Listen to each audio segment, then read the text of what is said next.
പാൽ. ഏയ്, ഇന്ന് പാൽക്കാരി പതിവ് തെറ്റിച്ചല്ലോ.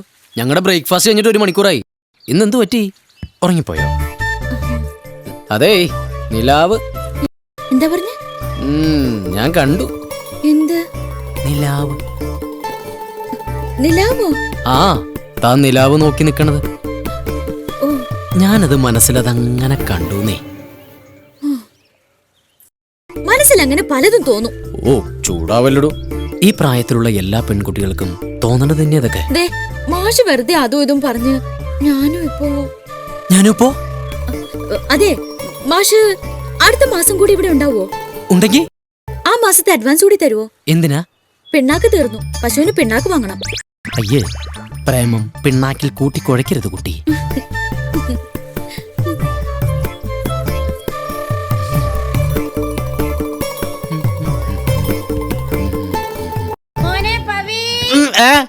അയ്യോ, ദേ വരണു.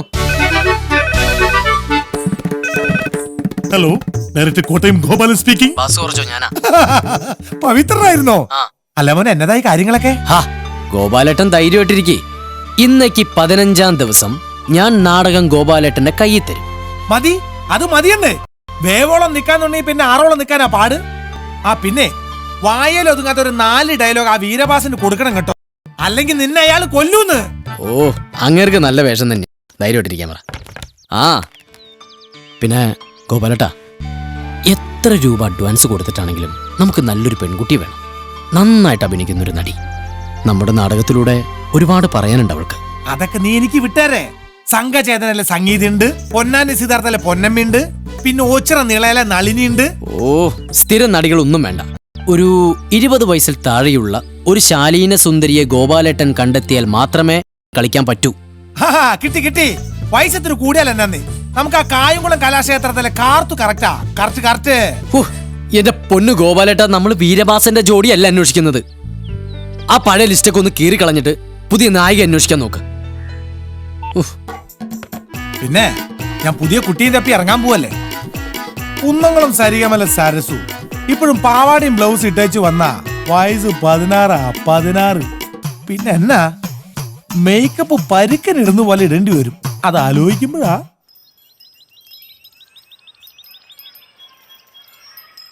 ചേട്ടത്തി ഒരു ചായ.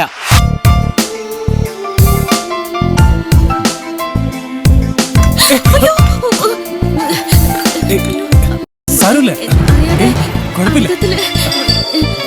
സോറി കേട്ടോ. ഇറ്റ്സ് ഓക്കേ, സാരമില്ല.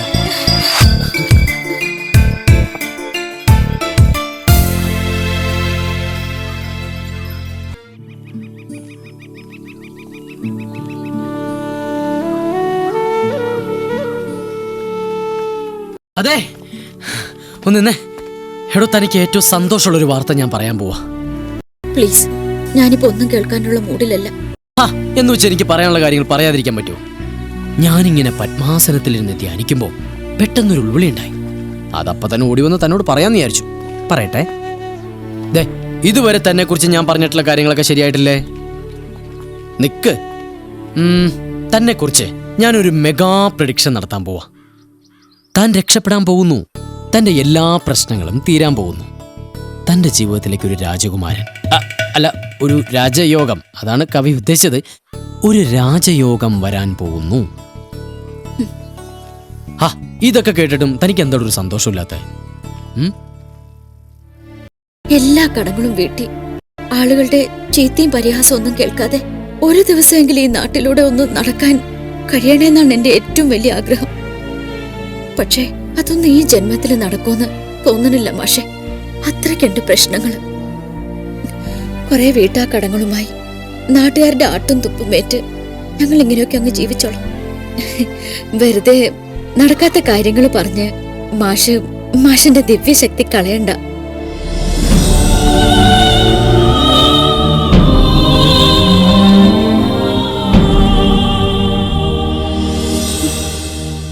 അല്ലേ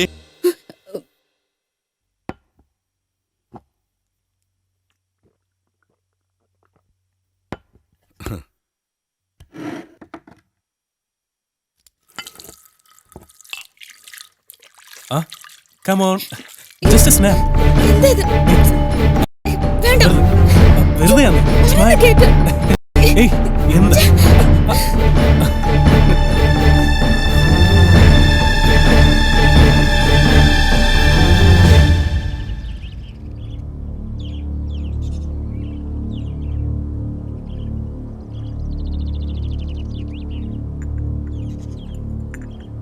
സർ,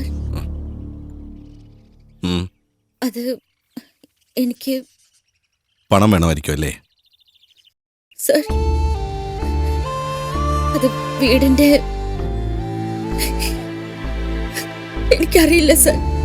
ഞാൻ എങ്ങനെ എന്റെ കുടുംബത്തെ രക്ഷിക്കേണ്ടതെന്ന് എനിക്ക് പറയാൻ മറ്റാരും ഇല്ലാത്തതുകൊണ്ടാ സർ. സാറിന് എന്നെ സഹായിക്കാൻ പറ്റുമോ? മരിക്കണവരെ ഞാൻ ഇവിടെ പണിയെടുത്തോളാം. എനിക്കറിയാം നിന്റെ പ്രശ്നങ്ങൾ. ഒരിക്കലും എന്റെ വീട്ടിൽ ജോലി ചെയ്താൽ തീരാവുന്ന പ്രശ്നങ്ങളല്ല നിനക്കുള്ളത്. അല്ലിയുടെ എല്ലാ കടങ്ങളും വീട്ടാവുന്ന ഒരു ജോലി ഞാൻ ഓഫർ ചെയ്യട്ടെ. ബാംഗ്ലൂരാണ് ജോലി. ആലോചിച്ച് തീരുമാനിച്ചാൽ മതി. ആലോചിക്കാനൊന്നുമില്ല സർ. സാറിന് എനിക്ക് വിശ്വാസമാണ്. എങ്കിൽ നാളെ തന്നെ നമ്മൾ ബാംഗ്ലൂർക്ക് പോകും. നിനക്ക് ഭാഗ്യമുണ്ടെങ്കിൽ ഇതോടെ എല്ലാ പ്രശ്നങ്ങളും തീരും.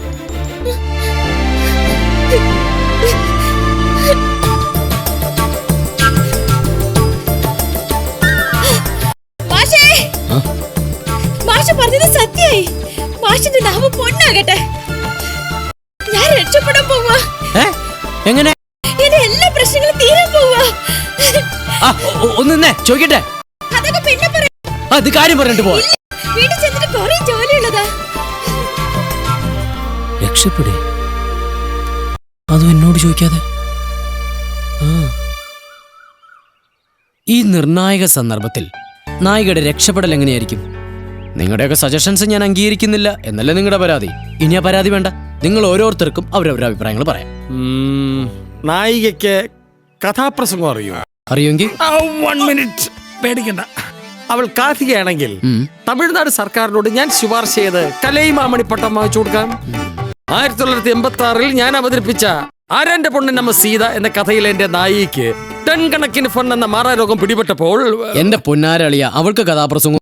ഓ, അപ്പൊ പിന്നെ സോറി, ഐ എം ജോബ്ലെസ്. ഞാൻ സഹായനാണ്. അനുജ, ഹീറോയിന് ജോലിക്ക് പോകുന്ന വീട്ടിലെ മുതലാളിക്ക് ഒരു മകനുണ്ടെന്നല്ലേ പറഞ്ഞത്? സമ്പത്തും പദവിയും എല്ലാം തൃണവൽക്കരിച്ച് അവൻ അവളെ വിവാഹം കഴിക്കാൻ തയ്യാറാവുന്നു. ഏയ്, അത് ശരിയാവില്ല. എന്താ, വേറെ ആരെങ്കിലും അവളെ സ്നേഹിക്കുന്നു?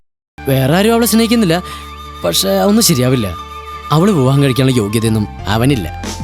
യോഗ്യത അവളെ കെട്ടാകുമ്പോ കളക്ടർ വരും. ഞാനൊരു ഡെബിറ്റ് റോൾ ചെയ്ത് നായികയൊന്ന് വാരിപ്പെടാന്ന് വെച്ചപ്പോ അവര് സമ്മതിക്കില്ല. അങ്ങനെയാണെങ്കിൽ ഞാനൊരു ഐഡിയ പറയാം. വല്ല ചാണാപ്പുളി ഐഡിയ ആയിക്കോളൂ. നായികയുടെ മുതലാളിയുടെ ഉറ്റ സുഹൃത്താണ് സംവിധായകൻ സത്യൻ അന്തിക്കാണ്. പുള്ളിക്കാരൻ ഒരു ദിവസം മുതലാളിയെ കാണാൻ വരുമ്പോൾ യാദൃശ്യമായി അവളെയും കാണുന്നു. നായികയെ തേടി അലഞ്ഞു നടക്കുന്ന അദ്ദേഹത്തിന്റെ മനസ്സിലുള്ള അതേ രൂപമായിരുന്നു അവൾക്കും. പുള്ളിക്കാരൻ തന്റെ പുതിയ സിനിമയിൽ അവളെ നായികയാക്കുന്നു. സിനിമ സൂപ്പർ ഹിറ്റ് ആവുന്നു. അതോടെ അവൾ എന്നേക്കുമായി രക്ഷപ്പെടുന്നു. എങ്ങനെയുണ്ട് എന്റെ ഐഡിയ? ഇത് കൊള്ളാം. ഏത് മണ്ടന്റെ മസ്തിഷ്കത്തിലും ഒരു പ്രതിഭയുടെ മിന്നലാട്ടം ഉണ്ടാവുന്നു എനിക്കിപ്പം മനസ്സിലായി. പക്ഷെ അത് ഈ നാടകത്തിൽ വേണ്ട. അതെ, ബുദ്ധിജീവിക്ക് ഒന്നും മൊഴിയാനില്ലേ? അവന്റെ സ്വന്തം നാടകം വായിച്ചതിന്റെ ക്ഷീണം ഇതുവരെ മാറിയിട്ടില്ല. ഒരു പ്രതിഭയും സ്വന്തം കാലഘട്ടം ഇതുവരെ ഓമനിച്ചിട്ടില്ല. ഈ മനോമോഹന വിലയിരുത്താൻ പോകുന്നത് വരും കാലങ്ങളായിരിക്കും. വരുംകാലമൊക്കെ അവിടെ നിൽക്കട്ടെ. ആദ്യം നായികയുടെ രക്ഷപ്പെടലിനെ കുറിച്ച് നിനക്ക് എന്താ പറയാനുള്ളതെന്ന് വെച്ചാൽ പറ. ജീവിതത്തിനും മരണത്തിനുമിടയിൽ ഒരാർത്തനാദം പോലെ പായുകയാണ് അവളുടെ ജീവിതം. അവൾക്ക് ജീവിതമാണ് കഷ്ടപ്പാട്. അങ്ങനെയെങ്കിൽ മരണമാണ് അവളുടെ രക്ഷ. അതെ, അവൾ രക്ഷപ്പെടുന്നത് മരണത്തിലേക്കാണ്. കഷ്ടതകൾ നിറഞ്ഞ ദുരന്ത ജീവിതത്തിൽ നിന്നും മരണത്തിന്റെ മടിത്തട്ടിലേക്ക് അവൾ രക്ഷപ്പെടാൻ പോകുന്നു. നായിക ആത്മഹത്യ ചെയ്യുന്നു. നായിക ആത്മഹത്യ ചെയ്താൽ നാടകം കലക്കും. പൂരപ്പറമ്പുകൾ നമുക്ക് കണ്ണീർ പുഴകളാക്കി മാറ്റാം. ഈ സീസണിൽ ജയഭാരതി തിയേറ്റേഴ്സ് പറന്ന് കളിക്കും. മരിച്ചു കിടക്കുന്ന നായികയെ വാരി പുണർന്നുകൊണ്ട് എന്റെ ഒരു ആക്ടിംഗ് കൊണ്ട് അത് ഞാൻ കലക്കും. അനുഷ, നായികയെ ആത്മഹത്യ ചെയ്യും. ഓട്ട പുല്ല്.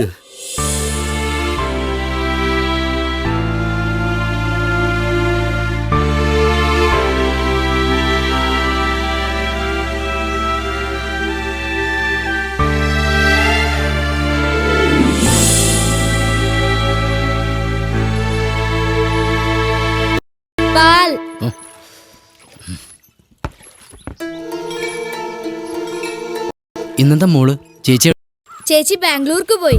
ബാംഗ്ലൂർക്കോ? ആ, ചേട്ടനോടല്ലാതെ വേറെ ആരുടെ അടുത്തും പറയരുതെന്നാ ചേച്ചി പറഞ്ഞേ. ഏയ് അതൊന്നും ശരിയാവില്ല. എന്ത് ശരിയാവില്ലെന്ന്? ചേട്ടാ, ചേച്ചിക്ക് അവിടെ പുതിയ ജോലി കിട്ടി, രക്ഷപ്പെടുന്നാ പറഞ്ഞത്. ആ, ഡോക്ടറെങ്കിലാ ജോലി ശരിയാക്കിയത്.